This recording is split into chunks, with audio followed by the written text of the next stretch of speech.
Oh my god. Thank you, Natalie. Oh my god, I was just talking to myself the whole, the whole 4 minutes.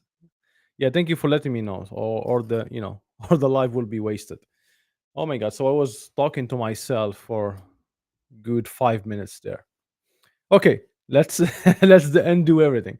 So hello everyone. I just delayed the live because I just want to avoid the YouTube algorithm catching the first 15 to 20 minutes, and then we will see if this trick works or not. And if they ban me again, I'll just give up YouTube forever and stick with Rumble. So I'm giving YouTube a second chance, and this is why strategically delayed. I'll say the live for 20 30 minutes. Okay. Yeah, I want you to say hi at the beginning. So that's why I was wondering why no one is responding. It was a weird moment. Um, yeah, so I will back up a bit and then I will start the subject of today, which is fasting and how important fasting is. I think a lot of people underestimate how powerful fasting. I consider it is one of the most powerful tools against cancer. Definitely, it's not the top maybe 3 to 5 things on my protocol. A lot of people maybe doing it the wrong way, or they are not getting the full potential of it. So that's why I choose to talk about it today. Okay. Yeah. So we don't hear you. Can you hear me? Can you please write on the chat that you hear me or not? Okay. Is it sound good? Please tell me in the chat.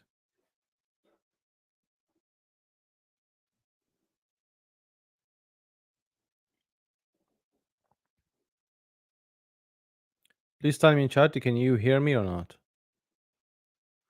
Natalia said good now, and let's see the others. Can you hear me now?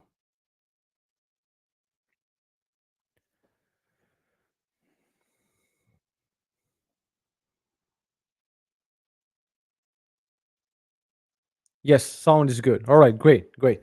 Sonia, I know I saw you on the basically on the call. I will take the call after the presentation. Okay, let me finish with the topic of today, which is fasting, and then I will immediately hop on with the call with you. All right. So coming back to the subject today, fasting and cancer.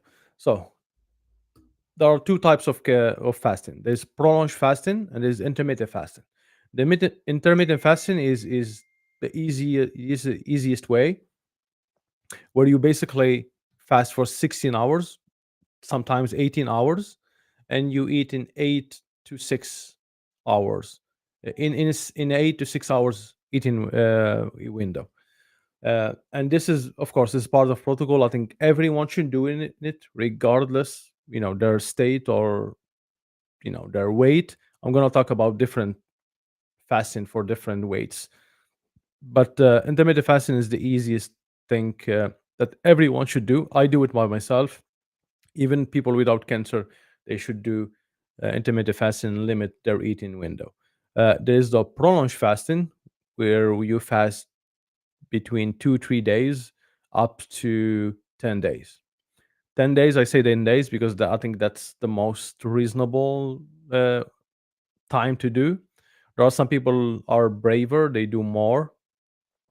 They go, 15 days, 21 days, even further.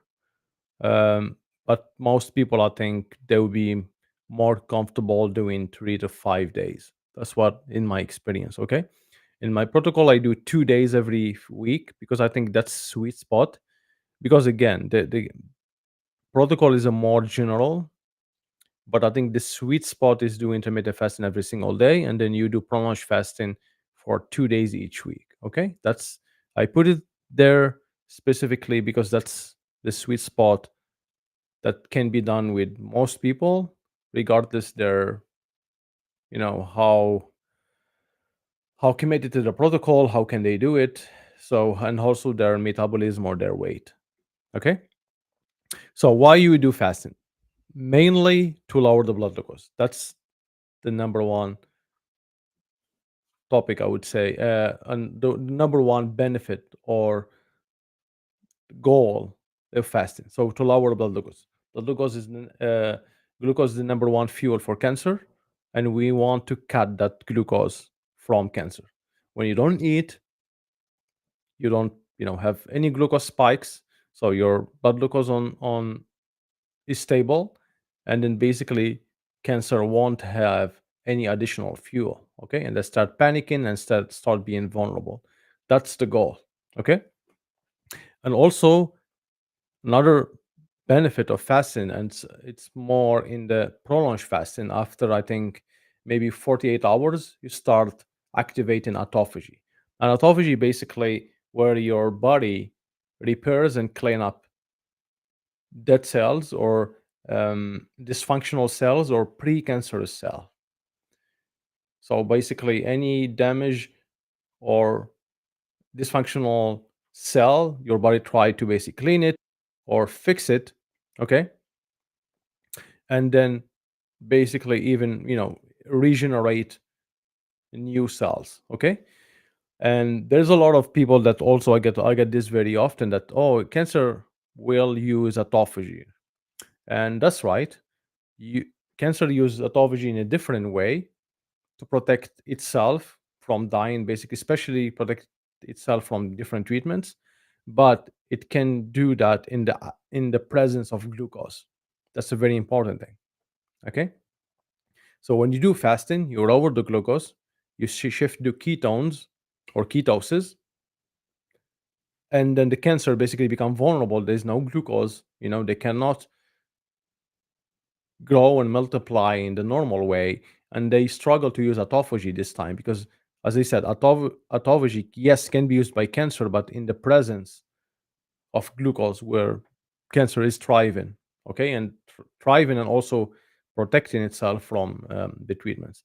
But when the absence of glucose, which is the main fuel, cancer becomes more vulnerable, and then they don't use autophagy in the right way, I would say. Okay, so the theory of, because when you fast, you induce autophagy, and autophagy can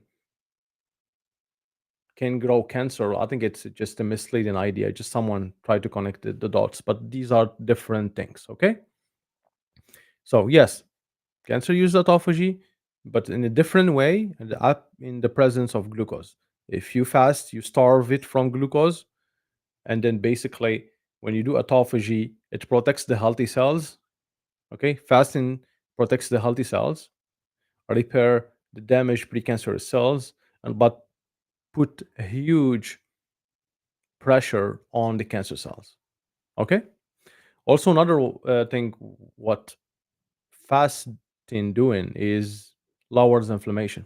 It lowers CRP, ESR, pain, swelling, oxidative stress. Everything drops when you fast. Okay, another thing is also if there is inflammation in your gut or digestive system, or your digestive system is irritated because of the different reactions, maybe even like sometimes your stomach get upset because of certain natural supplements, certain food. So when you fast, basically you give your digestive system a break, and then it can heal and can lower the inflammation. So all these guys, amazing benefits comes from the easiest, cheapest way anyone can do. Anyone can fast. You don't require any doctor prescription. You don't require money. Actually, it's cheaper to fast, even for healthy people. Like I do intermittent fasting. I still don't do prolonged fasting, which is I think I need to do. Maybe if I see my health start to be maybe like deteriorating a bit, not deteriorating, but maybe I will feel myself not on my top of my game. I'll start doing more plunge fasting. But now it's like it has been years I do intermittent fasting. It's part of my routine now. I just skip breakfast, just take a black coffee, and then that's it. And then I have for my first meal, second meal, and that's it. I don't snack. I don't eat late at night, and just part of my my schedule now. It's easy to apply, and for cancer patients, as I said, and it's cheaper. So it's cheaper to fast because you eat less, and and it doesn't cost you anything. So this is why I put it like in the most powerful things someone can do. All right. And as I said, so when you fast, you lower glucose and your ketones go up. So so if you are doing keto, and then maybe sometimes you struggle to shift from glucose to ketones, and then you are struggle to getting into ketosis, fasting will help you actually. Will help you shift to ketosis, will help you tap on the fat and then basically use the ketones. So if anyone again struggling to get into keto and ketosis, use fasting and do prolonged fasting. It will help you get in that state. All right. And of course, the combination of two is very, very powerful. Ketogenic diet and then fasting. You do intermittent fasting, and when you eat, basically, you eat ketogenic diet so you don't spike your blood glucose. And that's the best deal basically you can do. So that's I think the next point is one of the most important thing is different weights, different fasting strategy. Okay. L- I just, I think, had a consultation today or yesterday of someone a bit overweight, and I told her that that's a luxury that you are an overweight. That means you can fast longer. Okay, you can fast longer, and then you can do very frequent fasting. Without having to worry about losing weight. And if you lose weight, that's good. You just have to when you eat, you have to eat enough protein to avoid losing muscle. That's the most important thing, because I always say it. Losing weight is not a problem. Losing muscle is. Okay. So we do intermittent fasting and prolonged fasting. Make sure to eat enough protein. Okay. So you don't lose muscle, and then you do fasting as long as you want. So if you're overweight, you do intermittent fasting. That's a must, and you do prolonged fasting as much as you can. 2 days a week, that's a good starting point. But if you want to do 3, 5, 10 days, you should do it. Definitely, especially if your blood glucose is high. If you're overweight and then pre-diabetic, or blood glucose is high, blood pressure, definitely. The first thing I would start like 10 days fasting immediately. That's the number one thing I would do. Like step zero, 10 days fasting. And then it will shift basically your metabolism, would shift everything. And then when you start after day 10, when you start into ketogenic diet and taking the supplements, everything becomes easier, and blood glucose goes down, and then you will immediately see great improvement in just fasting. Okay. So if you're overweight, when I say overweight, is like there's a range. There's like an underweight, normal weight, and then overweight. Doesn't have to be obese, but just bit overweight. That means you can afford to do prolonged fasting, and that means you need to do it. Okay. So normal weight can do, I think, when I say normal weight, you're not underweight and then you're not overweight. So just your weight is normal. Okay. I would do definitely the 2 days a week. That's a must. Okay. I will follow the protocol. So intermittent fasting every single day. And each week you have to do basically 2 days of fasting. Okay. Every single week, 2 days, 48 hours, water fasting only. You take electrolytes if you want, and then you do water fasting. If you are underweight, then you can stick with the intermittent fasting. You still have to do intermittent fasting even if you're underweight, because if you eat in the whole day, it won't solve any of your problems. It's gonna make things worse. Okay, you're still gonna do the intermittent fasting, but with the prolonged fasting, it depends on how underweight you are. So if you are a bit underweight, I would do maybe 24 hours once a week. If I can do 48 hours, I would do it, but I would just be careful with it. But if you are like, some patients are, you know, way beyond their normal weight, and then you just, skip intermittent fasting and do only, skip prolonged fasting and only do intermittent fasting. Okay. So you just, fast for 16 hours every single day, eat your two meals every single day, and then, you just have to do it. And maybe if you gain weight, hopefully, with time, you can start doing the 2 days fasting. Okay. This is an important thing. Another note, which is I didn't write, I forget to write here, is I'm afraid to afraid to lose weight if I do fasting or if I do ketogenic diet or fasting or combination of both. Yes, you you will lose fat definitely if you're overweight. That's great. If you're overweight, you should lose weight, and then it will help you lose weight, and that's good. And then it will lower inflammation because if you're overweight, inflammation is high, blood glucose is high, blood pressure is high, everything is dysfunctional, and then you should lose weight. So that's the thing. If you're normal weight, and then maybe you have a little bit of fat here and there, visceral fat, maybe fat in your waist, I think that's okay if you lose a little bit of weight. Okay, that's normal. Maybe you'll be more leaner. Okay, some people, they do diet to become leaner and build more muscle. So if you're normal weight and then you start you losing some fat, that's normal. So if you are, let's say, underweight and you you are worried, you just have to eat enough protein because, as I said, losing weight is not a big problem. Losing muscle, cachexia, is the problem. Cachexia is the problem. Losing muscle is the one that it's deadly. Okay, so if you eat enough protein and do so, let's talk about, let's say if you are underweight and you do intermittent fasting and you do ketogenic diet. I'll do two meals and do 80% fat, and fat is high calorie, so it will, if you eat a lot of fat, you will gain weight, which is good. So if you want to, you can gain weight in ketogenic diet and fasting. You just eat, let's say you are 45, this is the most common, I would say. Let's say a woman 50 or 45 kilograms, or let's say 45. Yes, I would do intermittent fasting, still do intermittent fasting. I would skip the brunch fasting. I would do two meals, and then I'll eat 40 grams of protein, and then the rest is going to be fat. So 20%.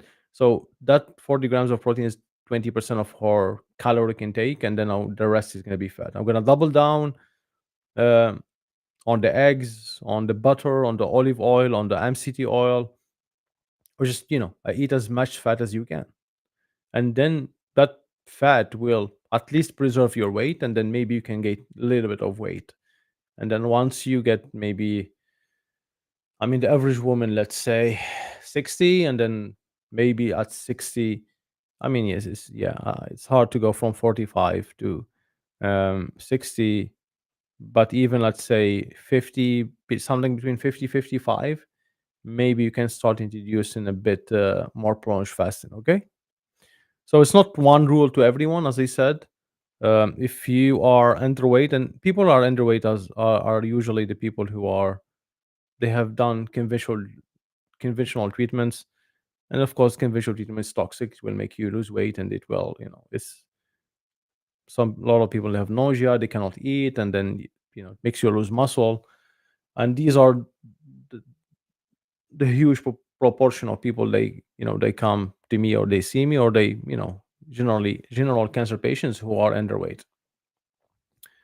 But most people are, I would say, they they come to me, or I know the case, they have done they haven't done, for example, any treatment. They're usually normal weight and overweight and normal weight. So the only people I saw underweight is the people who are done, conventional treatments. Uh, and the last point is, fasting does not starve you; it starves the tumor and strength in your body. So some people have this idea, if they don't eat, they were gonna die, or they're gonna, vanish or something like that. That's not true.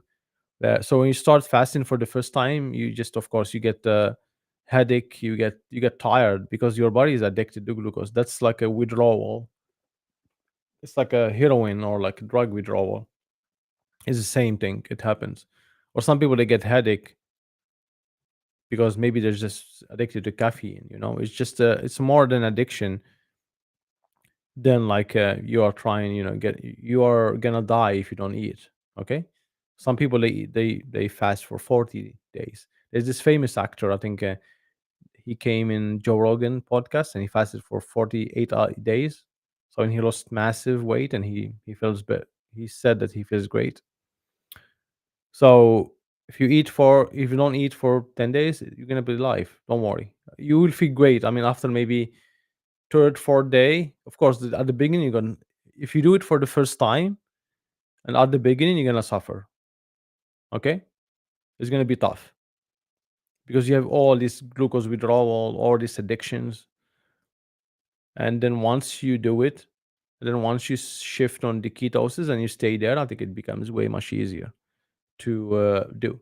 So don't worry about starving yourself. Your body will find a way. It will shift to ketosis, and then it will start tapping in your fat and use as a fuel, and then your healthy cells become happy, and your metabolism become happy, and cancer cells are pissed off, and then they are starved of their main fuel. Okay.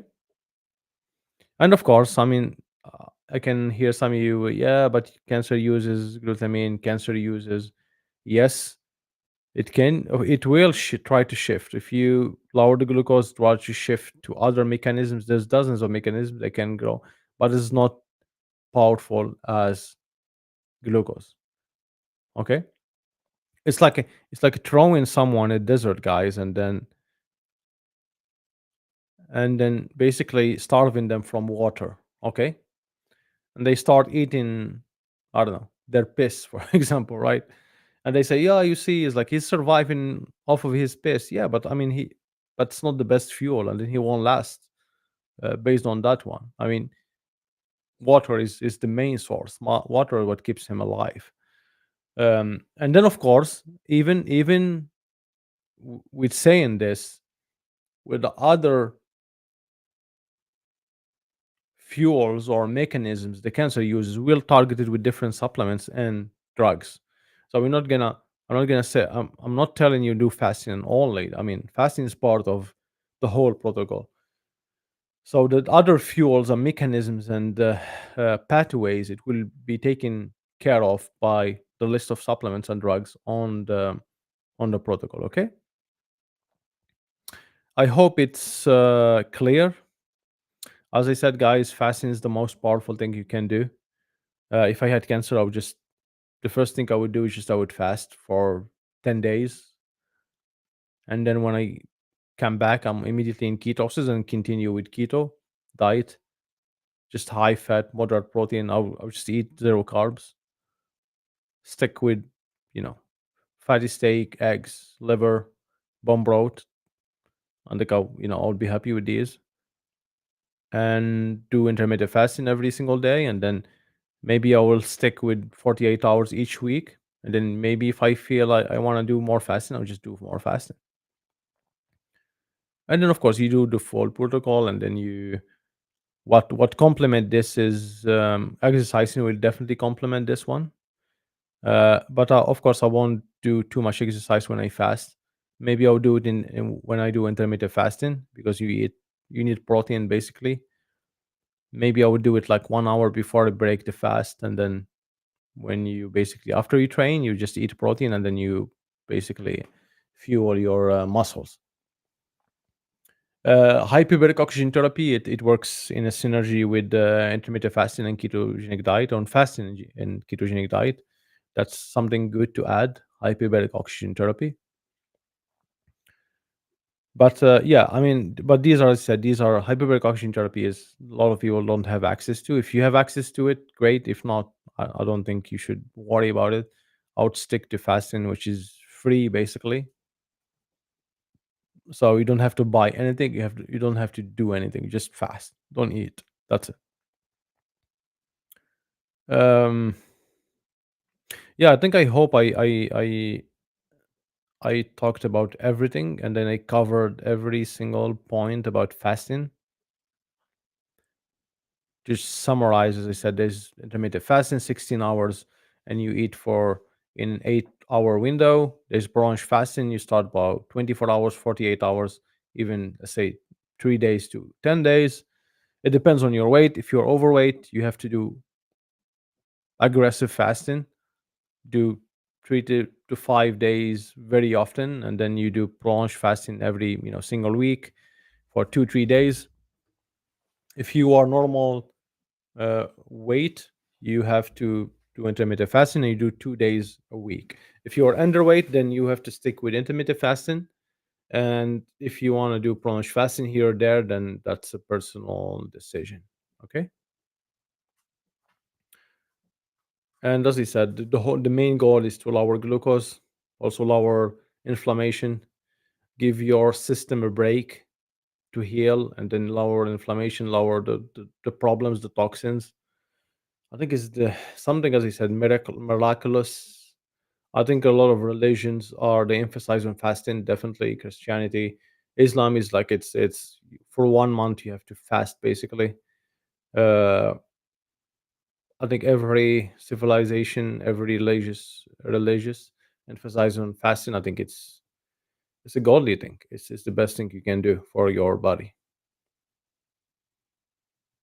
All right. Okay, so I close the topic of today. I hope I covered a lot of things and I'm ready to answer your questions, guys. So if you have questions about fasting in particular or in general, cancer in general, start asking me now, guys. Okay. Natalia, do you recommend taking supplements while fasting? Yes. Yes. So intermittent fasting, yes, you wake up and there are supplements you take in empty stomach, and then at night there are supplements you take it before bed. In prolonged fasting, you can take most of the supplements, natural supplements. You have to stop the drugs when fasting. So this is what I how I structured in the protocol. And what we'd saying that if you take the natural supplements and then maybe you have like, some digestive issues, then maybe you have to figure out which natural supplements is causing the digestive issues, and you have to pause that particular supplements when you are fasting. Okay, but generally, from my experience, usually it's it most patients they will be okay with taking the natural supplements.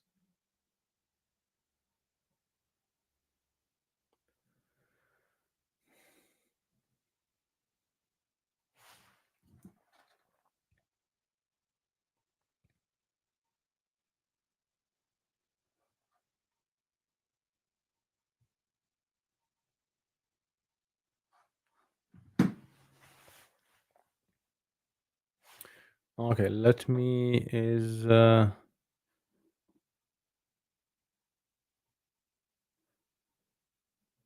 Sonia, if you wanna come back to the call, you can do it now. Okay,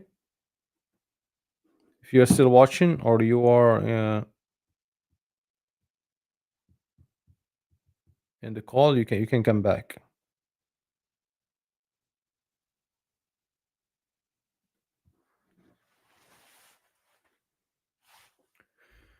And then for you guys also, anyone wants to hop in the call and ask me question live, you can come. Okay,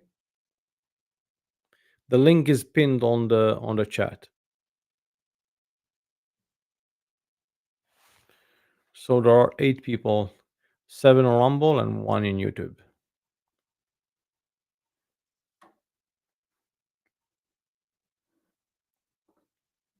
Okay, you have to unmute yourself and put the camera if you have it.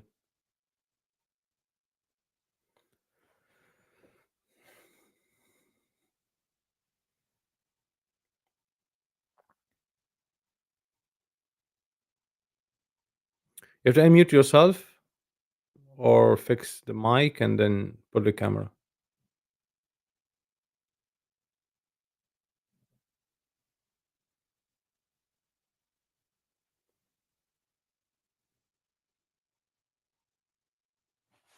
Okay, it went. I think maybe connection problem. Okay, but try to fix your Sonia. Try to fix your mic and then your camera before you enter it. Okay, so when you click the link, it will show you how to set the mic and camera before you come into the call. Okay, make sure you fix it so you don't waste time here. Guys, if you have any questions, please let me know.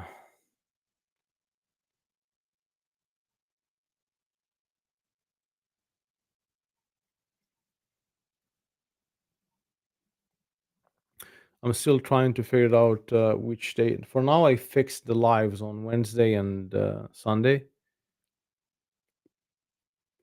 and I will see. Maybe we can try different dates and see which one is more suitable for most people.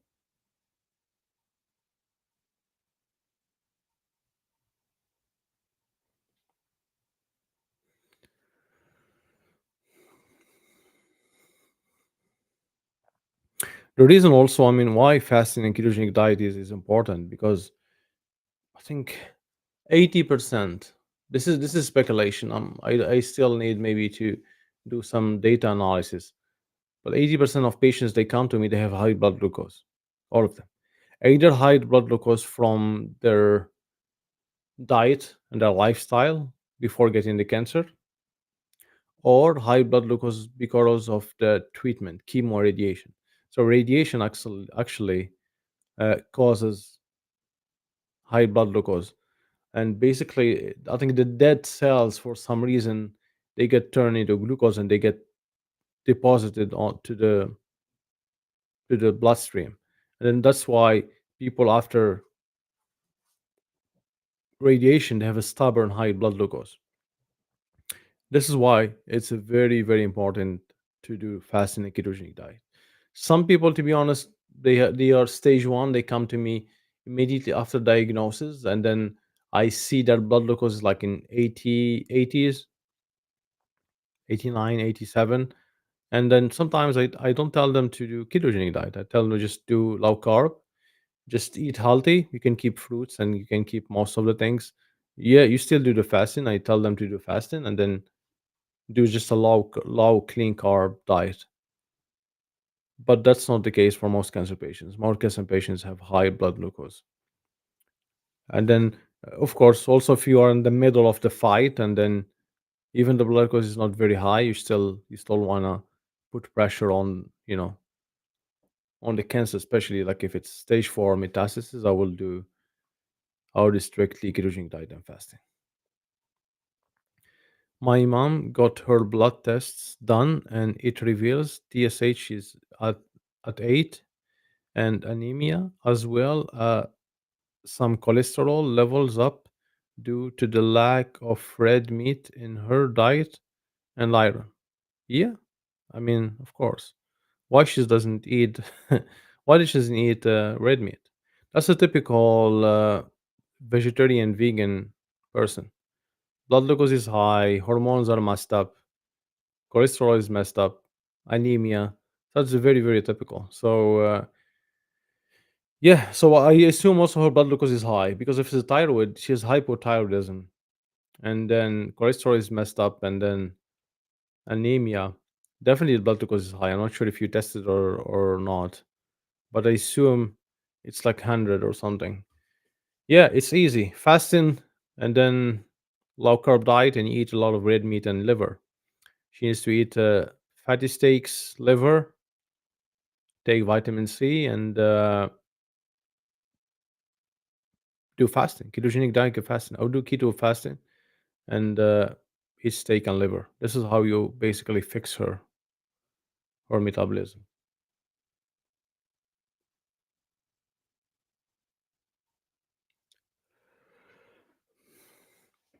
Yeah, that's as I said. That's a typical. Her blood glucose is actually good for some reason. Yeah, I mean, yeah, it can be. It maybe for that blood test it drops, but good. When you say good, it's like is it 80 in the 80s or 90s or 100? So it depends on good. Doctors sometimes see 100 and they say it's good. If it's the 80s, that means maybe it's good.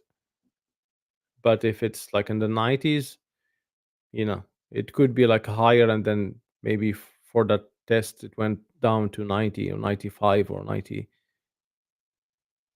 and then you think it's good, but that's still very high. Yeah, this is very typical. As you said, this is why it's very important to uh, do full blood test to see, even for healthy people, like, this, her mommy has a lot of metabolic dysfunctions, and then people like her or other people, they say, why I got cancer, and then their the metabolism is messed up for some reason.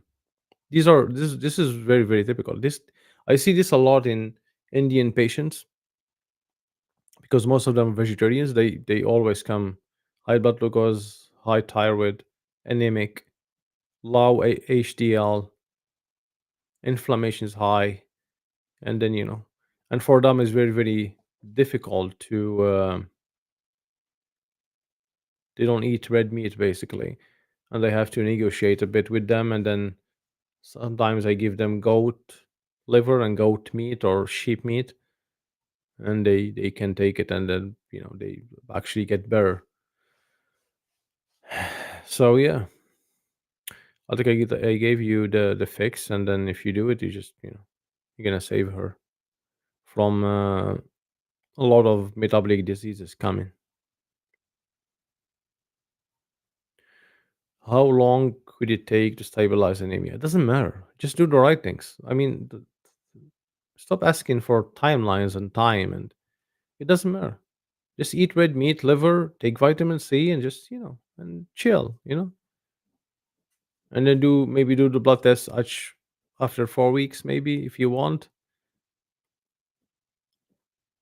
And then if not urgent, if she doesn't have like symptoms or severe symptoms, or she's not super tired, and then you can do it each 3 months. But if maybe something urgent needs to be fixed, then you can do it each 4 weeks. But time doesn't matter.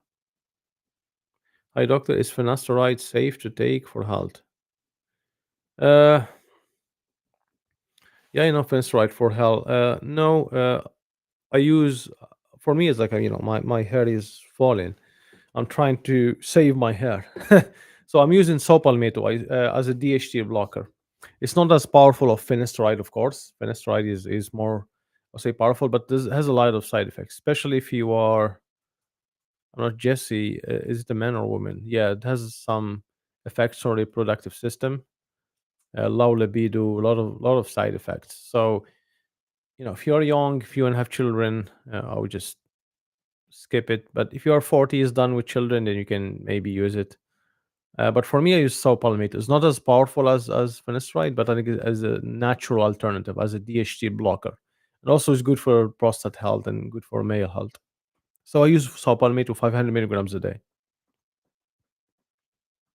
with topical minoxidil. You can use topical minoxidil, no problem. Usually, it's safer. Do you think metformin would be helpful? Helpful for what? Um, for cancer patients, yes. The way I use it as let's say I put it on my back pocket. If after 4 to 8 weeks the blood glucose still stubborn high, or so you do the fasting, you do the ketogenic diet, you try our best, and the blood glucose stay up, stubborn high, then we will use metformin. Okay, this is very common, as I said, with people with after they do radiation. So the blood glucose stay high no matter what you do, and you have to basically go harder, and then introduce metformin, and then hopefully it will go down.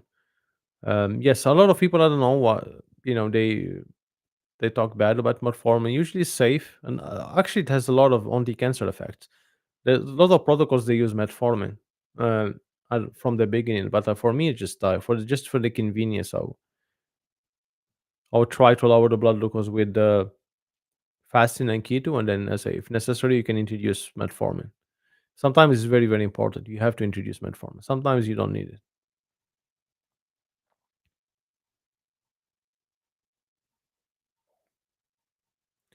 Thoughts in on levothyroxine for under functioning thyroid after radiation?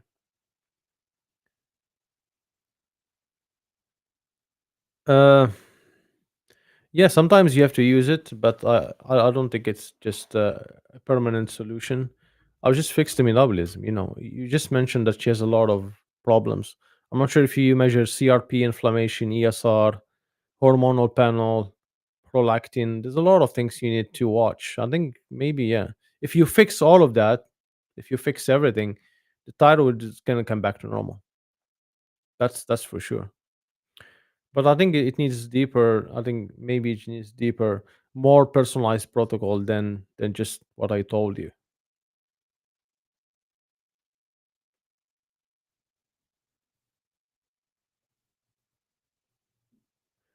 Yeah, but as you said, I mean, people without thyroid, of course, they need thyroxine.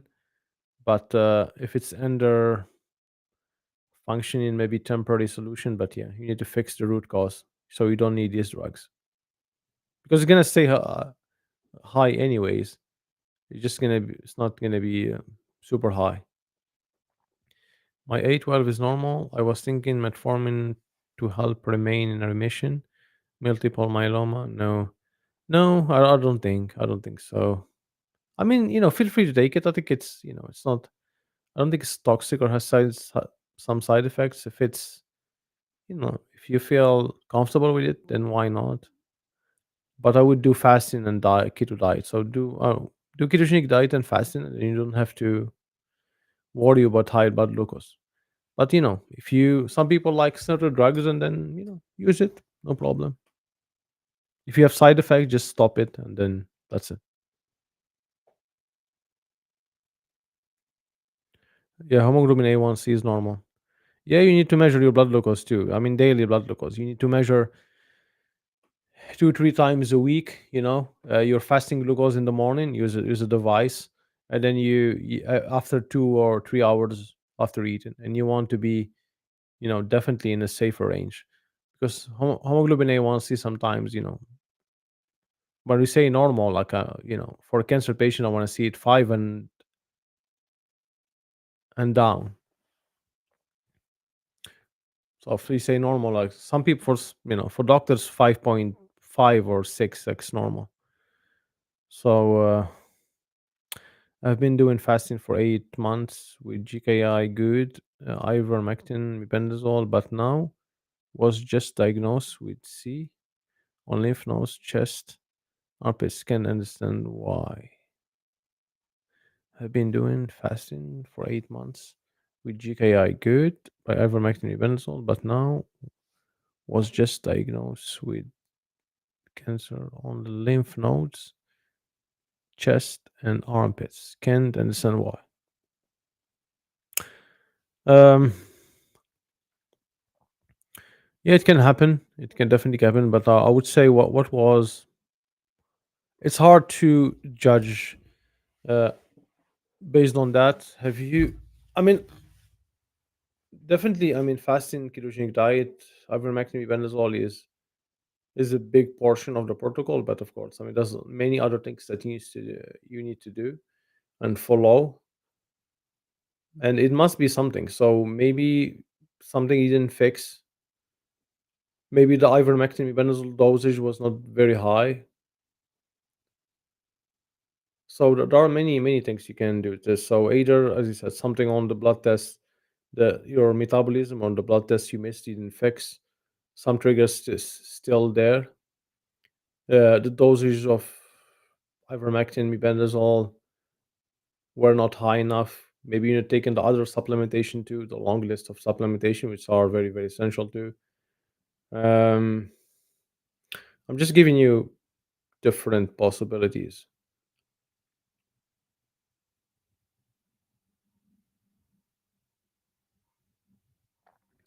Or maybe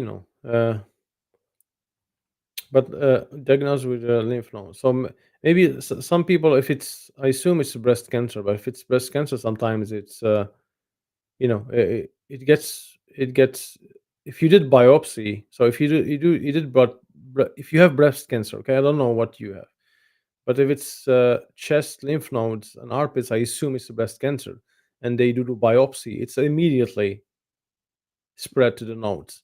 So maybe you didn't notice it at the beginning. It's not like it causes new cancer, but it just spread from the beginning, and then you just didn't catch it. and then later it's just you find out that's metastasis to the lymph nodes. This is very common when you biopsy. If you did biopsy, that means maybe the spread happens from the beginning. It's not like I take ivermectin, I got metastasis. No, I was diagnosed with C on lymph nodes.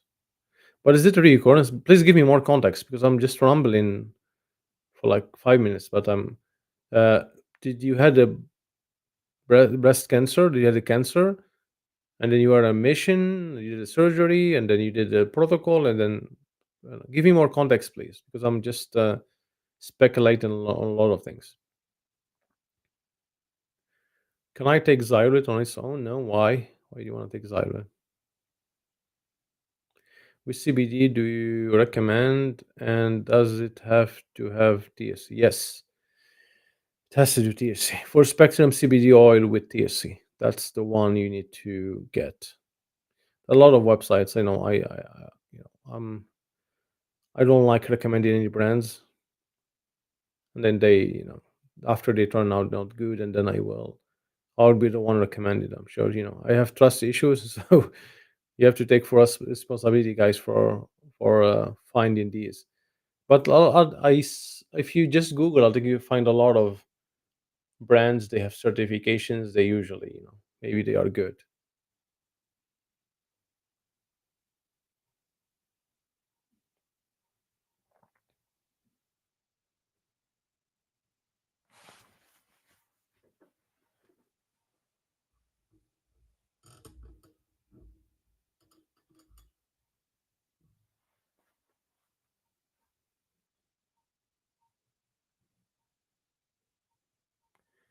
Xyrate for parasite cleanse and detox.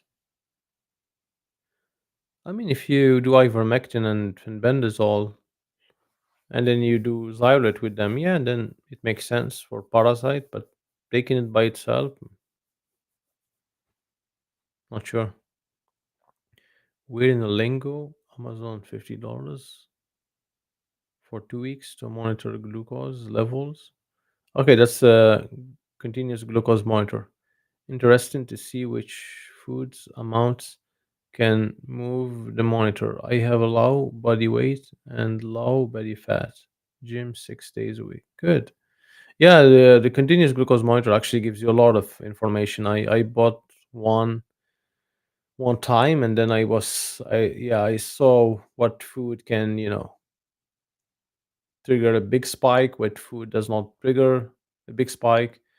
Some food trigger big spike and then it stays high for a longer period. That's the worst thing that can happen to normal people, and the worst thing, definitely the worst thing that can happen to cancer patients. Uh, yeah, continuous glucose monitor is a good way, but still, for me, it's not convenient. Like it's very expensive. I think for 50 to $100, and then I think you can use it for only 14 days, and you have to throw it and buy another one. I think it's. I hope the technology will get cheaper, and maybe the technology will get better. At least I think once a month, $50 for 1 month. I think it's reasonable a bit. But I got mine for I think 80 or 90 bucks. It lasts 14 days. I think it's not convenient at all. But hopefully, as I said, it's going to get cheaper and better. I forget to put your questions on the screen.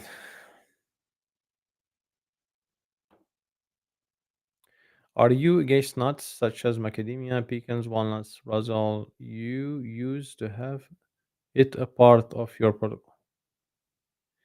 Yes, that's true. I used to put nuts, then I removed it because for some patients that can cause digestive issues. It has some amount. I think macadamia is good. Pecans are good too. Maybe almonds are not the best. Yeah, definitely almonds are not the best. Um, but they have a lot of anti-nutrients, and then they cause some digestive issues. So I just, I decided to just remove it from the recommendations. But if you have a small amount, maybe you roast it or soak it, I think you will be fine. For healthy people, you can eat nuts, no problem.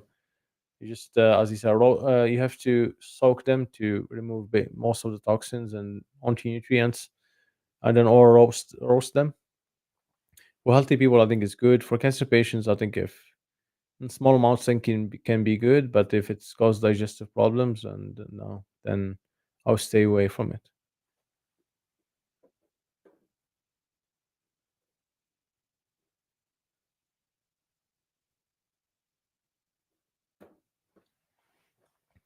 You often talk about not being surprised when there is metastasis after surgery. What about if I'm doing a personalized protocol with the most of what is yours? Does surgery automatically mean metastasis? No, if you do surgery and then you follow a protocol like mine, I think you can block metastasis and can kill the cancer. So I'm talking about if you do surgery, you do nothing, then you get almost guarantee metastasis. But if you do surgery and then immediately you do the protocol and then you do good protocol, I would say, and then with everything on from diet, fasting, repurpose medication, natural supplements, exercise, everything, I think you can kill the cancer and you can kill the cancer stem cells, especially and the remaining cancer cells, and then you can prevent metastasis. So it's not like gonna happen no matter what happens. So no biopsy, okay? Yeah, I think you're referring to the interesting. But I mean, but did you had breast cancer? You had the surgery? Tell me, like, so what's the cancer? What treatment you had? And then how did you get the lymph nodes?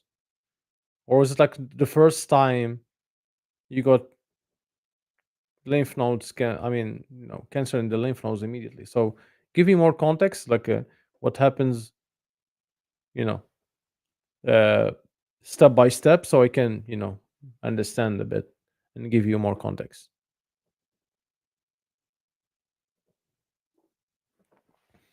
Are you familiar with the high dose melatonin and the research of Dr. Russell Rater? He says melatonin plays a big role in cancer prevention and treatment. He takes 180 milligrams daily dosages for active cancer.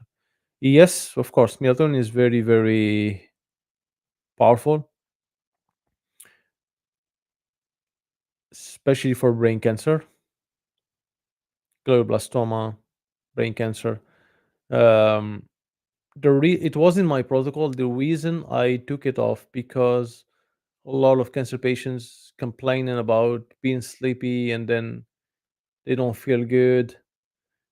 They complain a lot. So I took it off from the protocol just for this reason. Because they taking it, they feel a bit dizzy, maybe they're sleepy, and they think they're getting worse, and then they don't know. And then it's this is the problem with self-administrated protocol, guys. This is one of the limitations because people are they don't understand like healing, and then they don't know how to manage the protocol. So I just dropped it. But if uh, if a patient's maybe following up with me and then maybe one-on-one, not usually when the person himself is with me, not their daughters or sons doing for their mothers, which is 70-80% of the cases I have, right? Then we do high dose melatonin, and then we can go. There's some studies for glioblastoma up to 2 grams. You will be surprised, but I think maybe the upper dose I use is 500 milligrams a day before bed. Yes, somewhere 300 to 500. Some patients, like especially the ones they cannot find the high dose, so they can only have 20 milligrams pill. So they tell them to take 100 milligrams a day. I think 500 is a good sweet spot. Maybe for glioblastoma, high dose would be 500 milligrams. Maybe that would be it. And sometimes if you some people take 500 milligrams and they have difficulty waking up. So sometimes you can divide it and take it during the day. So you can divide the dose actually, and then take it during the day. So there's a lot of things you can do. This is, but it's, as I said, it's very tricky. You have to manage it, and you have to, like you have to really. It's not an easy thing to do when you self administrating the protocol. But to just answer your question, yes, melatonin is very powerful. Uh, high dose, not the 5-10 milligrams for sleeping. That's a different thing. The high therapeutic effects, anti-cancer effects, starts with a super high dose.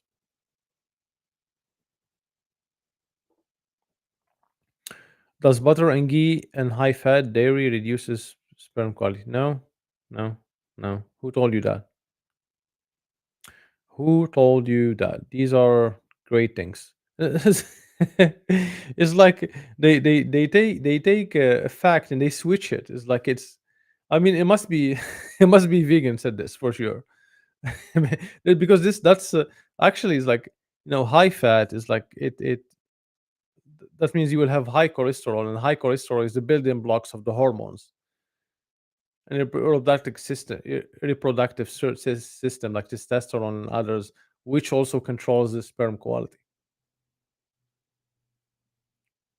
So a good high quality, I'm sorry, high quality, that a line under high quality fat,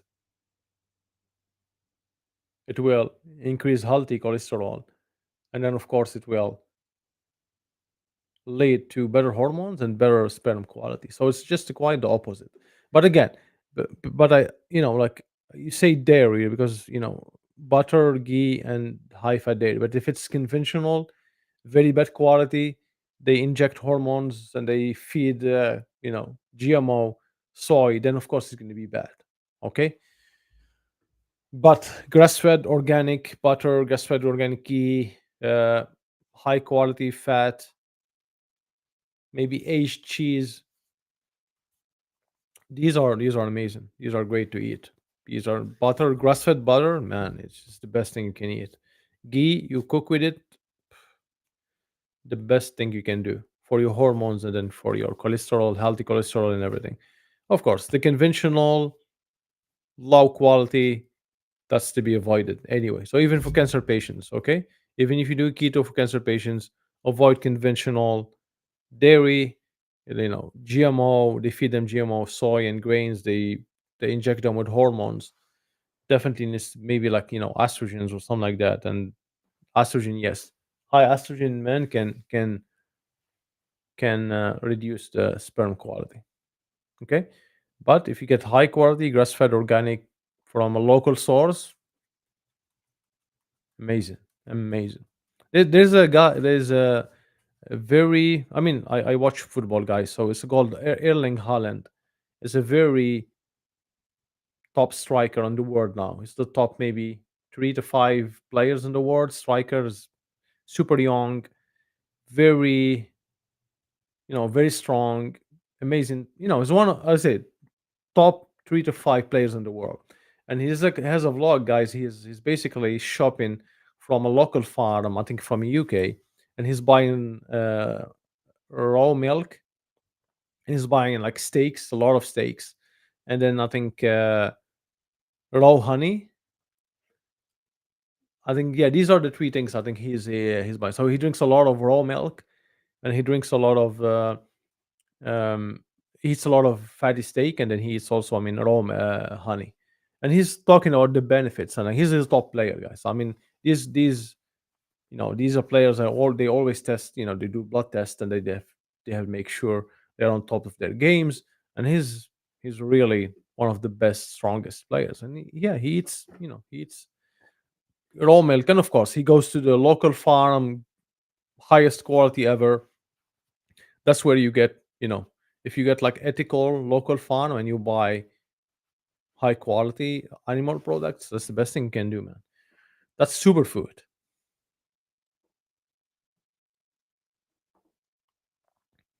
What do you think of mistletoe substaneous 3 times a week? You mean ivy? three times a week, and also into tumor bed. Into tumor bed. Not sure what does it mean. Tumor bed. Mistletoe.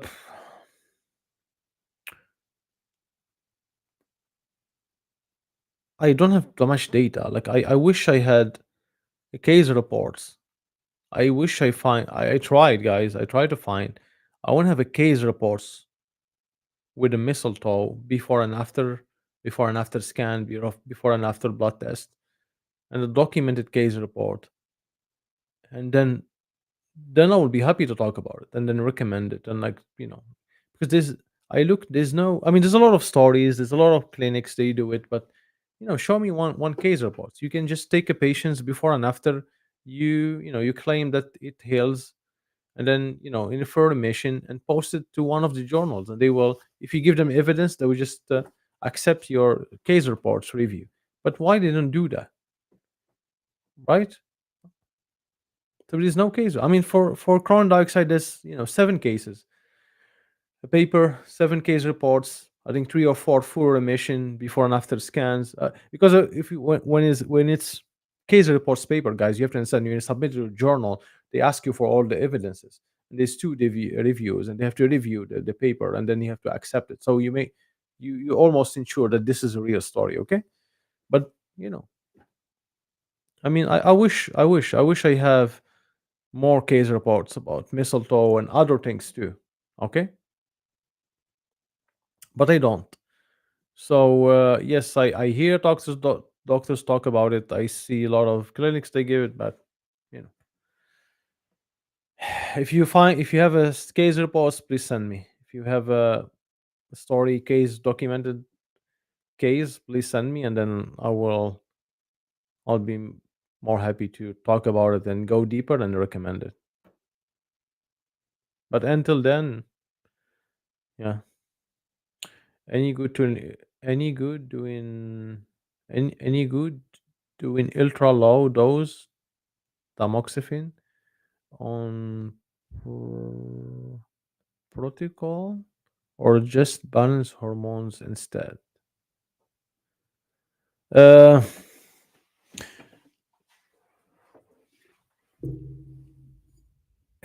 that's in my experience. Look, in my experience, these drugs are useless. So that's the thing. Because almost every woman who has breast cancer, hormonal breast cancer, or ovarian cancer, and they do the surgery, and then you put her in lamoxifene to block her estrogen, which will significantly reduces her quality of life, and it comes with a lot of symptoms. They still get metastasis anyway. They still get recurrence, because that's not the right way to do it. Estrogen is a very important hormone for a woman, right? It's everything for women. It's like testosterone for men. It's everything. It's everything. And if you crush it and you block it, and you hope the cancer will come back, I don't think it's a valid thing to do. If you have excess estrogen, yes, a lot of women have excess estrogen because of the makeup, because of the environment, because of the personal care products, as I said, because of certain products they full of soy and phytoestrogens, and then polyester, and then their clothes, and then so even in the water, right? They have there's an experiment, guys. They uh, is it on tap water? It's like there's an experiment when they correct me if I'm wrong. I think it's on tap water, or maybe substance in tap water. They put it in a frog, and they basically able to turn a frog from male to female because of the high estrogen content. Yes, so all of these guys, uh, or women in particular, causes excess estrogen, and that can create hormonal imbalances, inflammation, and cause the cancer. Okay, and then your goal is to balance your hormones naturally. So you do full hormonal panel, you see your hormones, and you wanna lowered estrogen, progesterone. Everything needs to be in place, and then you don't have to worry about blocking any hormones because you need these hormones. These are essential, guys. And then yeah, there's natural herbs you can take to balance your hormones naturally, and and then you don't need this toxic tamoxifen drug. So that's my take on the whole thing. Okay.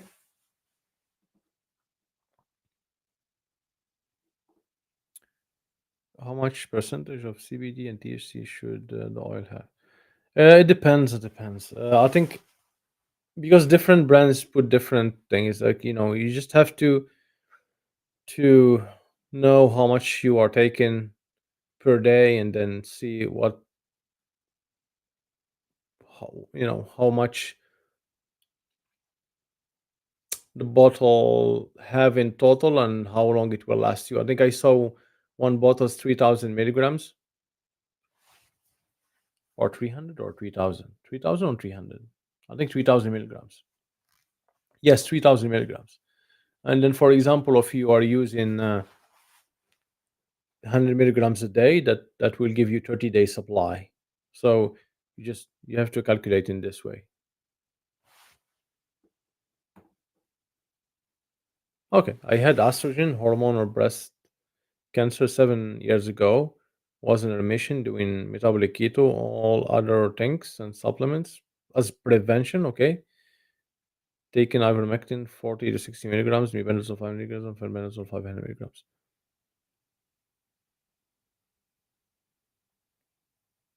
Yeah, that's okay. That's estrogen, hormonal, breast cancer 7 years ago. Was in remission.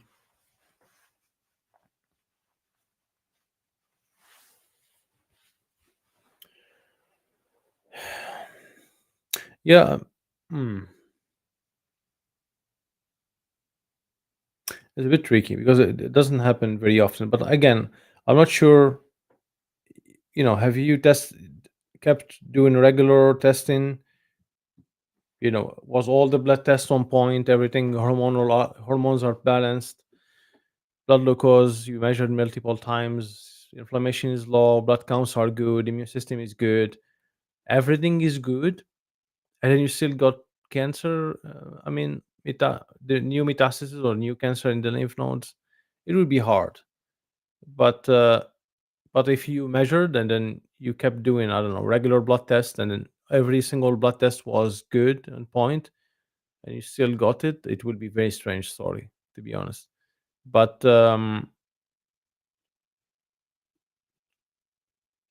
yeah, that would be very strange. But if you missed measuring and then maybe you didn't measure the whole things, maybe you missed some things that maybe start to turn around, and then you didn't catch it early. So these are things can happen. So, but ivermectin, yeah, ivermectin, mebendazole, fibendazole, depends how often you're taking it too. But in a remission, you don't need that much anyway. Yeah, there's a lot of variables. There's a lot of variables. But as you said, if I maybe ask a lot of questions, I can reveal maybe why their metastasis or new cancer came back.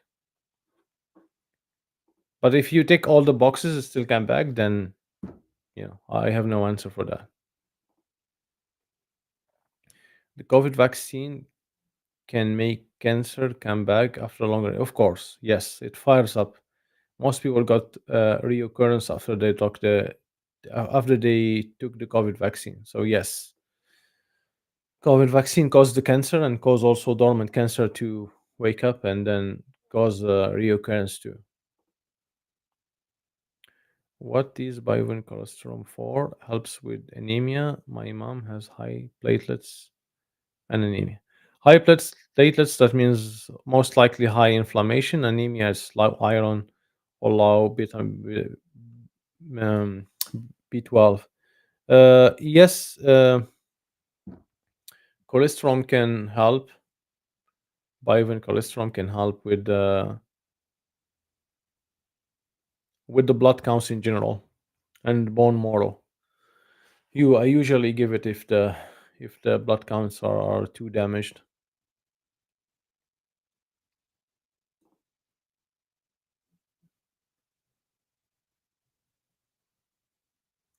I will start. I will try melatonin powder. Would you immediately start 500? No, I would just try 50, 100, 200. Yeah, go slowly and then up the dosage.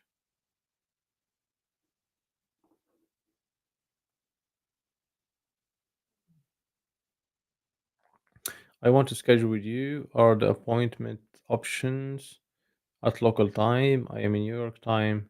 Uh, I mean the booking calendar will be adjusted based on your time. So when you try to book, it's written like a down on the calendar.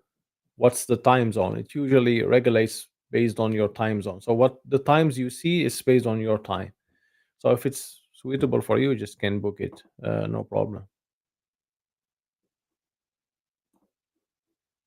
Recent studies reveals high levels of glutathione in metastasis, especially after treatment. Does it mean that antioxidant can be dangerous? No, I always say never use glutathione. Never use glutathione. Some people talk about it. Some doctors, alternative doctors, uh, prescribe it as most powerful antioxidant, and no, because the cancer will use glutathione, and it's not because of its antioxidant. So other antioxidant like the uh,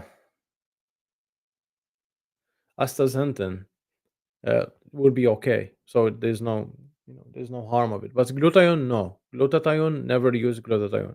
Some people are using IV, which is, I think it's very stupid. So yes, glutathione, cancer uses glutathione, and then you don't want to add high dosage of glutathione. It just, it's I don't think so very wise to use it. So no glutathione.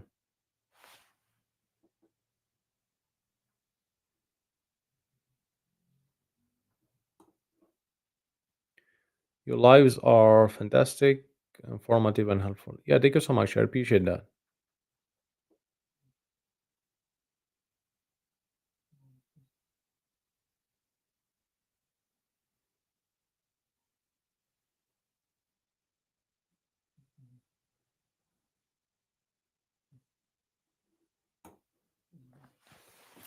With metastasis on the adrenal gland, how to dose for benazole when to take higher dose than?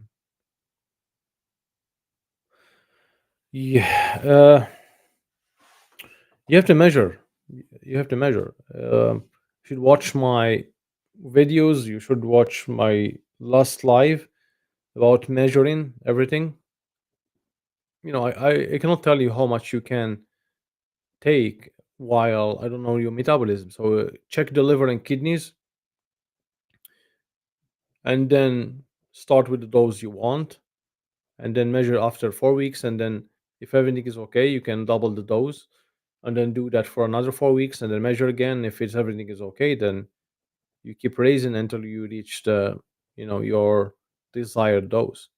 But I think 2 grams of fenbendazole, that's my upper limit. Yeah, that's the most I would say dose I would use.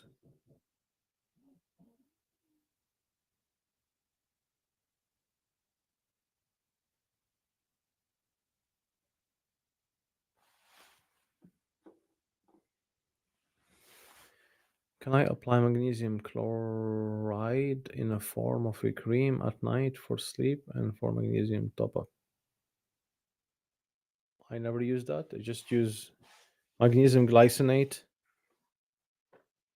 400 milligrams. I think before bed, that's great, but I'm not sure about cream and how it works.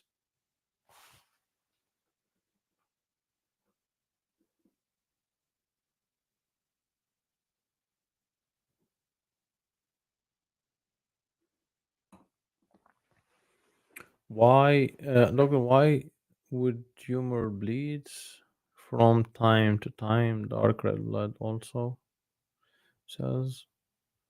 Dark red blood cells also. What else can be used for very bad pain from tumor? Most likely resting on nerves. DMSO, RSO, turmeric, etc. didn't help. I mean, yeah, the CBD oil and definitely an error. So full spectrum CBD oil, TSC, high dose can help with that. Black seed oil, castor oil. You can use topical. I'm not sure if it's from the inside or on the surface. You can use, yeah, mixed castor oil, DMSO, chlorine dioxide, and CBD oil.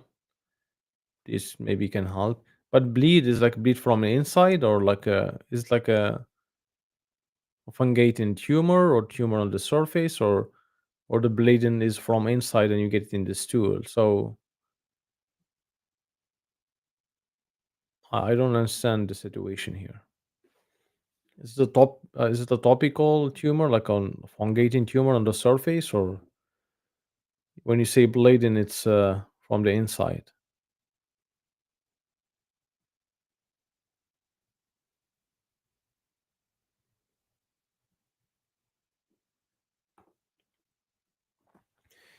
Is NAC okay? And no, since it's precursor to glutathione. Yeah, NAC generally is okay. Uh, and also especially for if the kidney, if the livers are enzymes are high, sometimes I use NAC to try to recover the liver. So NAC usually is okay. I won't use it as I don't use it by itself, but as you said, in the liver recovery protocol, I use NAC. Yes,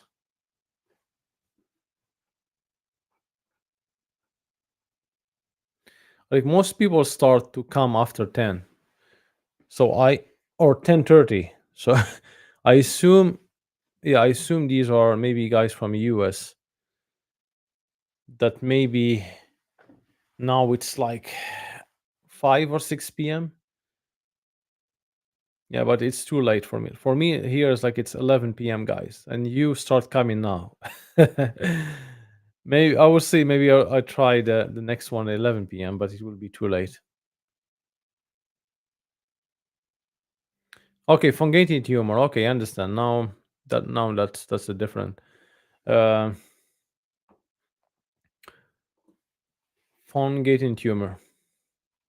So for fungating tumor, there is a protocol because it's not very common, and I have a patient. Two or three patient now who has a fungated tumor, and then I have a special care protocol. There's things like topically you have to use to basically control the bleeding and control the pain and control the texture and everything. So there's a certain protocol you have to do. Plus, you have to do the topical chlorine dioxide, DMSO, castor oil um, solution on the top. But yes, bleeding will happen. Pain like in bleeding, it happens. Yeah, it's very common, and sometimes it can get a bit. It depends on how big the tumor and location of it. But yeah, I think you have to use the right things to take care of it, and then I think you can control definitely you can control the bleeding and then the texture and then the pain will ease a bit. I have a patient. I think she told me that the pain is severe, so she's taking what's the name of the drug for anti-pain? I forget it. Yeah, but she taken like because she told me like the pain is unbearable.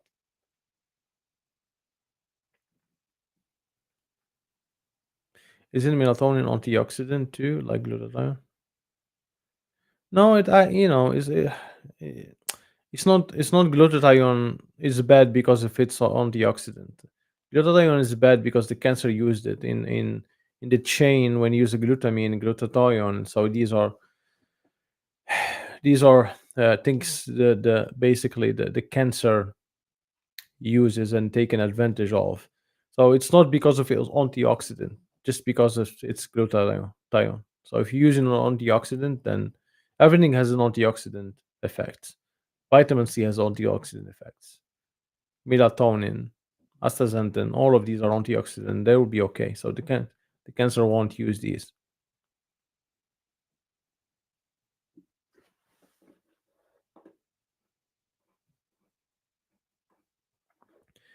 Yes, US Florida, 5 p.m. Yeah, yeah, that's why. That's why. I think maybe Indians are asleep now because it's yeah, it must be like 4 a.m. Europe almost maybe sleep. It's only US now. It's like 5 p.m. So getting out from work and everything. Yeah,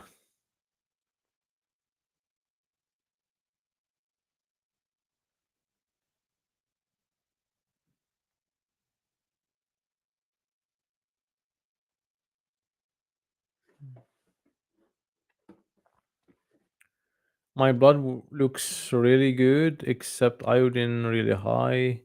We can't figure it out why. Could it be cancer related? It's not in any form of supplements. Uh,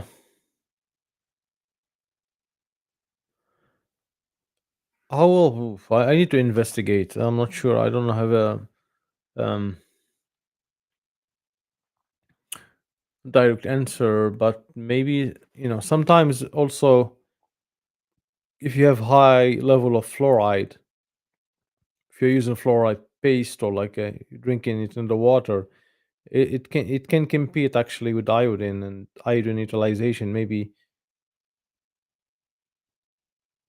it can sit actually in like in the thyroid and the receptions for the especially for the T3 and T4. That's I know that can do that, but it must be something. So there's some imbalances. So there's excess in one of the component, maybe for the thyroid or the hormones, um, and that's causing the problems. I assume when you say or my blood work, but have you done every single thing? Have you done your hormonal panels, inflammation markers, blood counts, blood glucose levels, livers, kidneys? Have you tried actually every single thing you saw when it's good? It was everything is on point. You have to check a lot of things, and then yeah, if you can't figure it out, you just have to clean your diet, super clean diet, limit your food intake to few food, and then do fasting. Take vitamin D, magnesium, and omega 3 for sure, and then maybe things will get better.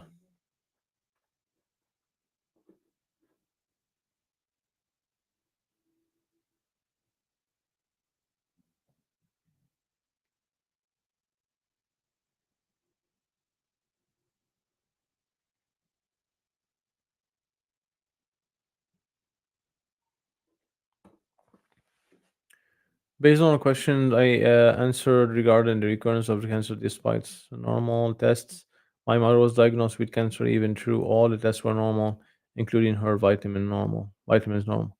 Um, it can happen, guys. So again, cancer is not only can happen because of us. She took the COVID vaccine, for example. She's like toxicity, it's like environmental toxins or mold or uh, that can happen, inflammation, super high stress. But also, guys, when I know because I'm talking to thousands of patients. When you say her blood tests are good, you just do blood counts and you do maybe metabolic panel, and then that's for you. It's enough. I should say extensive blood tests. Go back to the last live, and you will see the extensive blood test. Get back to the episode 4, I think, and you will see the blood test you need to do. You need to do extensive. There's a lot of things, guys, you miss, and that can contribute to your, you know, getting cancer, getting recurrence, but you just miss. Okay, there's a lot of things you need to measure. So that's what I would recommend. But I don't think someone who has everything on point, inflammation is low, hormones are balanced, glucose is low, Blood counts are amazing. Thyroid is good. Cholesterol is, is high and enough. As hormones are balanced. Liver, kidneys are functioning on good. I don't think you can get cancer in this state. It's going to be very very hard, to be honest. Um, but I know when when cancer patients or people say they did blood test, they just look at 20-30% of the things and they miss a lot of things to do. So even doctors. So I'm not blaming you guys. I mean, it's not your job to do that. But yes, after later you have to take everything on your hand, so you do have to do it by yourself. But even doctors, they don't look at this. They don't understand, and especially if you go to specialized doctors. Even each doctor has like a narrow, you know, information. They ask for like specific blood tests, and the other doctor ask for other specific blood tests. So you never get the full picture of your metabolism, and you miss a lot by, as I said, you by not testing everything. Do you recommend castor oil wraps on the chest area and armpits or lymph nodes area? Does it help? Yes, I would use also topical chlorine dioxide, CDS, chlorine dioxide solution, DMSO, castor oil, maybe CBD oil, topical solution. You can massage your chest area and then you can massage the lymph nodes. I would try that definitely. And you can, if you want to use castor oil packs, you mean, yeah, you can use that too. I think it can help.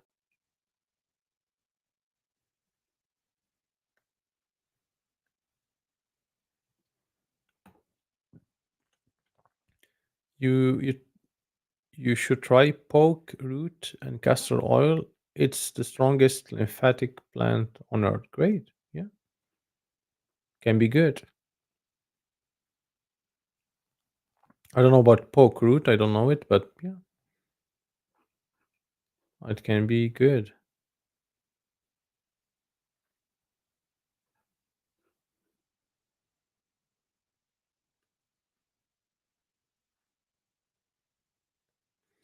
Guys, uh please don't obsess about things. I mean, don't obsess blood glutathione. Just don't take it externally and that's it. Don't worry about it. Just same with glutamine. You just stressing yourself about the wrong things, Just, you need to take selenium. You need to take mectisol. These are essential. They don't, yes, maybe they are in the chain of building glutathione.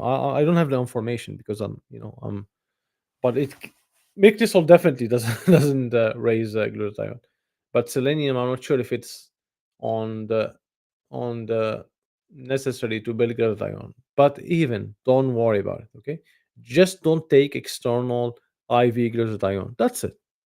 But forget about it. Focus on the glucose. Focus on the cancer. Focus on you know uh, your metabolism. Make sure to measure everything. Make sure the whole metabolism is on point. That's what you need to do, to focus on. Don't stress yourself on glutamine, glutathione, fatty acids. Secondary things the cancer use. Okay, because I mean, see that it's just distraction, guys. Some people like, yeah, cancer uses ketones, and then just to create panic. Yes, I mean it can use anything. It will try to survive. It will grab to anything you can imagine. If you read the papers, it uses everything, right? But again, not as efficiently because it's broken, guys. The cancer cells are broken. They cannot metabolize things as the healthy cells efficiently as the healthy cells.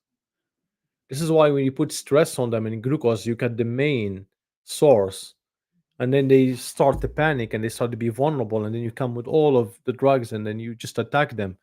You put a huge pressure with the whole things, with carbon dioxide, with multiple things, and then this is how you destroy it.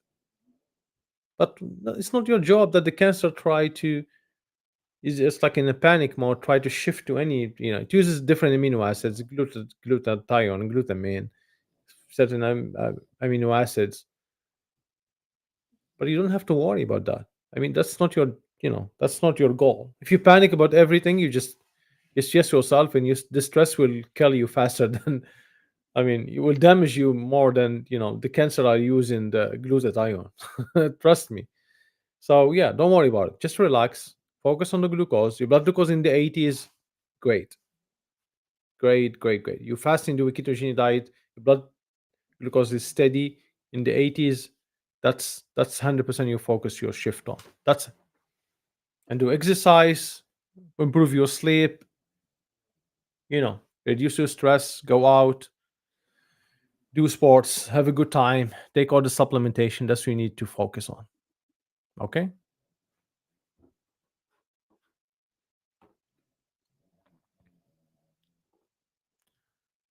Well, would you recommend infrared sauna belts for pancreatic cancer? I'm not sure about these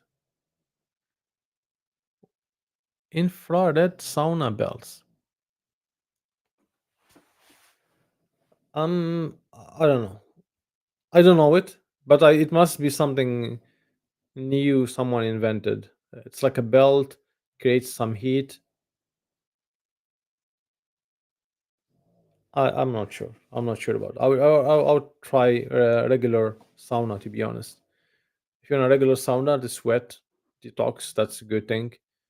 I like a traditional sauna, and then there's like a water. You can put some essential oils. I think it's great tool. But these belts, and I saw some like they put hamlets like in red light. I don't, I'm not comfortable using these, or like recommend. Even I'm a healthy person. Like, it's, if I see something like with sold in Amazon, like, and you put it in my head, even this infrared, I'll never put that. It's like, it's, I don't know what's, something coming from China. I don't know, radiation or something like that. But because all of these are built in China, unless I'm talking in general. Okay, I don't know what you are mentioning. I'm just speculating. But usually, no, I just avoid fancy things. Okay, just stick with the basics. Stick with pancreatic cancer. You should use mebendazole definitely, and then use hyperbaric oxygen therapy. These are the two main things you should do. Sauna is traditional sauna. Red light therapy. You can use it if you want. There are some sauna with red light therapy, like actual sauna, and they put red light that can be used too. I I will send I will send you a study. Yeah, I mean, send me. If it's study on cancer and they use this belt and they have results, then I'll be happy to see it. And then if it's really good, and I'll be happy to talk about it.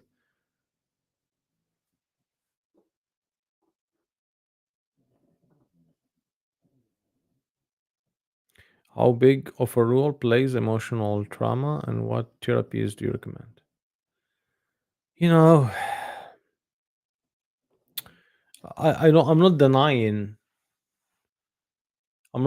it.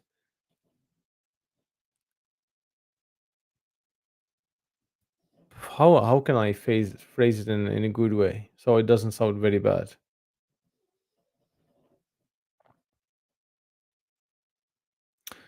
So there are, in the internet world and content and then stuff, there are a lot of people who doesn't have clue about cancer, guys.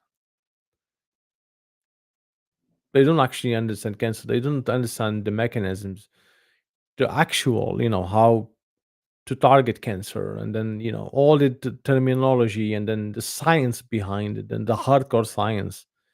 So they don't know all of this, and they just, because it's easy to talk about relative or things like trauma and healing, and it's it's like they take it too far. Okay, for me, they take it too far from something. Yes, of course, stress can be uh, plays a role in cancer, and then of course emotional instability or like sadness. These are needs to be relieved somehow. But some people like just they oof, emotional and they use terms like healing, like I healed from my cancer, or like this person healed from cancer. How? Like, where is the case?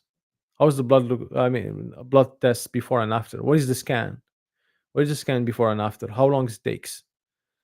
So they use these terms who's not scientists, not scientific. It's like a woo land, like woo word, healing, trauma, emotions. It's like, I'm not saying it's not valid, guys, but they just make it the whole thing, okay? And they just go take it so far because again, there's nothing scientific in it, right? You cannot measure, you cannot do anything. So just they can say whatever they want, and they can take it as far as they can without no one question it because it's all these emotional things. So no, I mean, don't give it more than a shape more than it is. Yes, if you have some negative emotions, um, it's just a combination of, let's say, like stress, negative emotions, uh, that yes, there are things that can be done to resolve it. I would say, like it's even getting healthy, guys, and getting out to the sun, doing sports, surrounded yourself with positive people, talking about positive things. These are all things help actually with with your relief in reducing the stress, making you more positive, even if you are even the whole cancer things traumatize you, right? The whole cancer experience is a big trauma by itself. But I think doing all of this, I think it's you can actually, start being positive, surrounded yourself with positive people, exercising. I think that's more than enough. That's more than. And there's studies actually in stress, and then they do certain things and they reduce stress, and then the outcome was better. So there's definitely scientific reasons behind it. So yeah, but I mean, if you have cancer and you're talking about childhood trauma, that's bro, no, stop, no. Check out Raw Marabi. Okay, you're talking about what do you think of bee pollen and raw bee propolis? Are bee pollen and propolis are different things? Because I mean, for a reason I thought they are the same. I saw a post. Yeah, I saw a post about I think I don't remember who's made it, and they just say like the benefit of either bee pollen or propolis. I think bee pollen. I need to look at it. I want to even try it for myself because maybe I will buy it from a good place and then try it and see if it's really beneficial.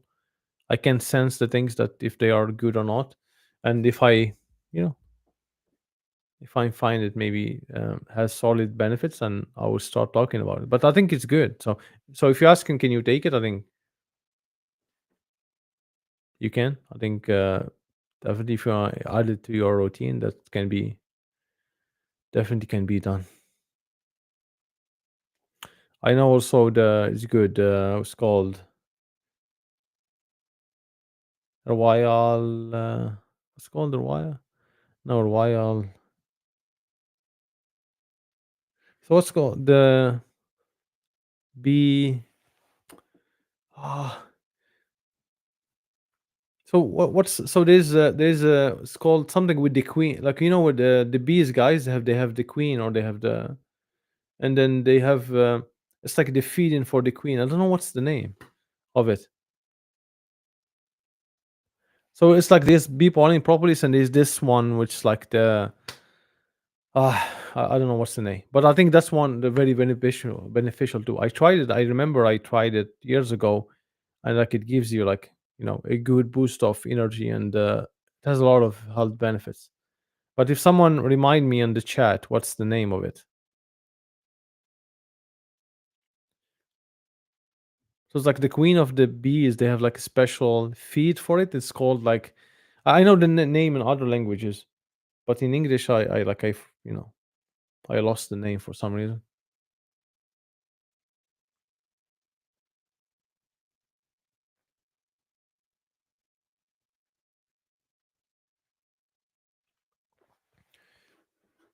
If someone watching, remind me of the name. Let me Google it. Maybe I will.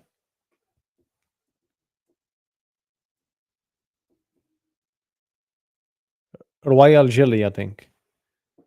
Royal jelly. Royal jelly is a honey bee secretion, but they use in the nutrition. Yeah, yeah. Okay, royal jelly. It's a royal jelly. It's called royal jelly. I think that one is good too. Usually, it's expensive a bit to get. If you get like a from yeah, royal jelly. Yeah, yeah.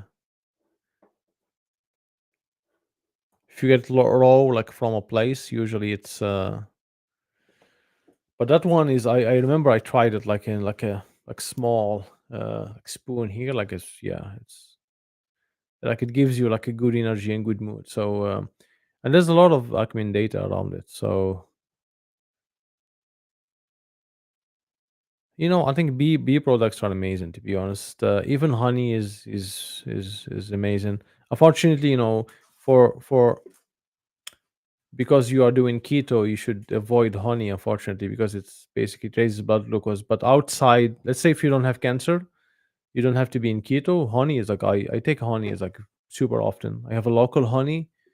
I buy like kilograms each time, and then I think each month I put it in teas, mostly in teas, and then sometimes I take a teaspoon. Honey is amazing, and all honey products are, and bees products are amazing. Okay, guys, I think we have to close things.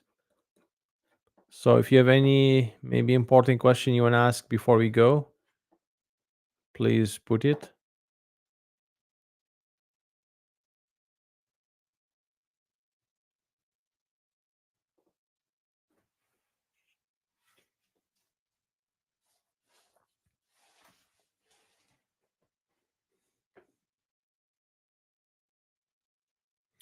Yeah, guys. So if you came late, I think at the beginning I talked about fasting and how fasting is important in fighting cancer. So plunge fasting, intermittent fasting, how to fast for different weights. So if you came late, you should get back to the beginning of the stream and then you have to watch that part, guys. I hope it's beneficial for you. I hope you get so much value from this live. I hope I answered most of your questions. And hopefully, see you on Sunday. Yeah, we'll see if this live will be removed from YouTube or not. If not, then what we did is basically working. I just removed, the song at the beginning. So we'll see if it works or not. If they give me a strike again, then that would be the end story of YouTube. But most of you are from Rumble anyway. And then we'll start doing exclusively Rumble and that's it. Okay. So it is what it is.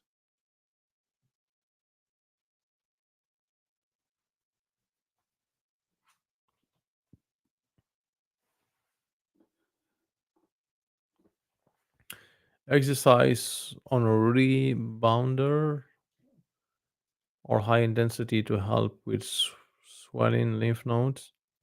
I have been feeling my legs swallowing in the last week, and they had MRI results. Swallowing.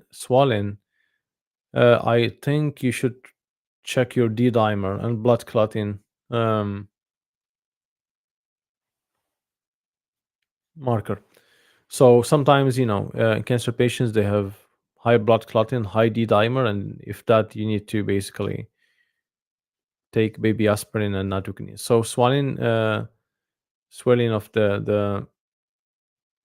of the legs, yes, it's often happen because of the high blood clotting. So I do D dimer, and for any cancer patients too, you always I include D-dimer all the blood tests for all the cancer patients I work with, and almost no doctor look um for it, and it's always almost high, always high. If you have high blood clots, then it will put you in a risk of things going worse. So yeah, I will test the D dimer and then see if it's high. If it's high, if it's not high, then maybe it's something else. If it's high, then you need to do what I told you. All right, guys, thank you so much for coming to this live. I hope you get some value. As I said, you need to come back to the beginning of the live and watch it. And see you on Sunday. See you.